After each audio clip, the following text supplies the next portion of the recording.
Hi everyone, today we will talk about how to fix or how to solve Snapchat not adding friends. To know how to fix or how to solve Snapchat not adding friends, you should just go to settings like this. You will click. After that, in this page, you will go to apps, default apps, app settings.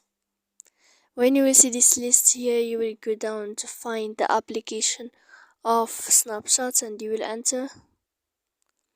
Then in this page here you will go to click for stop, and when you will end this you will enter to storage. After that, in this page you will click clear cache, then you will go to click clear data, and after all that you can turn off your phone. So please don't forget to support us by like and subscribe. See you next time in another video.